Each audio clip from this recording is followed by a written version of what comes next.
Pinasususpindi ng Department of Transportation ang kumpanya na nag-ooperate ng bus na nasangkot sa karambola sa Subic-Clark-Tarlac Expressway o SCTEX. 10 ang patay at lagpas 30 ang sugatan sa malagim na disgrasya. Saksi, si Rafi Tima. Ay putang mo! Ito ang nasaksihan ng mga napadaan sa SCTEX northbound papunta sa toll plaza ng Tarlac pasado tanghali. Yuping-yupi ang mga sasakyan kung saan may mga taong naipit. Sangkot ang 2 commuter van, isang kotse, closed van at ang nakabanggang bus na biyaheng Cubao-Lingayen. Ito pong bus, ito po yung bumangga doon sa 4 na vehicle na nakahinto na po sa toll plaza ng SCTEX. Hawak na ng pulisya ang driver ng bus na sugatan din sa insidente. Base sa investigasyon, Naka-isip na po siya. Yung bus driver po ng Solid North Transit na siyang unang bumangga dun sa mga sasakyan. Sa pagkakaidlip niya, dahil full speed po siya, so kaya po hindi niya namalayan na approaching na po siya dun sa SCTEX Toll Plaza. Ayon sa mga otoridad, 10 ang patay. Karamihan sa kanila ay sakay ng nayuping van. Ilan sa mga nasawi, mga bata. Mahigit 30 naman ang sugatan at isinugod sa Tarlac Provincial Hospital. Isa sa kanila ang driver ng nayuping van na kritikal ang kondisyon. Sa tindi ng aksidente, pahirapan ng ospital na kilalanin ng mga biktima. May mga nakuha raw silang ID mula sa mga nasawi na mula pa sa Antipolo City. Hawak ngayon ng ospital ang mga cellphone ng mga naaksidente kung sakaling may tumawag na kaanak para maibalita sa kanilang nangyari. Nasa labas naman ng emergency room ang mga bag at gamit ng mga biktima.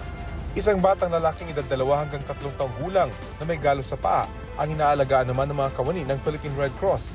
Ayon sa mga otoridad, iyak nang iyak ang bata at hinahanap ang kanyang mga magulang na dead on the spot sa kotseng kanilang sinasakyan. Mula sa pinangyarihan ng aksidente, umabot sa 2 kilometro ang traffic sa northbound lane sa SCTEX. Yan ay matapos ipasara ang linya kung saan nangyari ang aksidente, kaya pinag-counterflow muna ang mga sasakyan sa southbound lane. Muling binuksan sa mga motorista ang daan alas 4:30 ng hapon. Sa gilid ng kalsada, makikita ang mga basag na bahagi ng taillight at maliit na life vest mula sa nayuping van. Mahaharap sa patong-patong na reklamo ang driver ng bus. Iniutos naman ni Transportation Secretary Vince Dizon sa LTFRB na patawan ng preventive suspension ng Solid North Bus kasunod ng disgrasya. Ayon sa LTFRB, batay sa record nila, nakarehistro raw ang bus sa Dagupan Bus Company. Bagamat batay sa markings ng bus, lumalabas ang nag-ooperate ay Pangasinan Solid North. Sinisika pa namin kunin ang kanilang panig. Ayon pa sa LTFRB, maglalabas ng show cause order para sa operator ng kumpanya.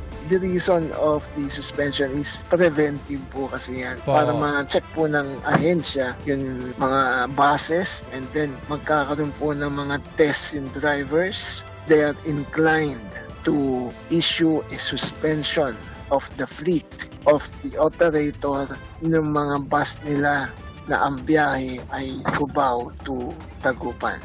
Dagdag ng LTFRB, iniutos na nilang asikasuhin ang pangangailangan ng mga biktima.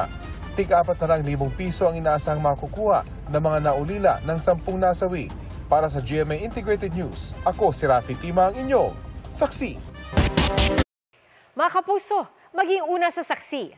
Mag-subscribe sa GMA Integrated News sa YouTube para sa iba't ibang balita.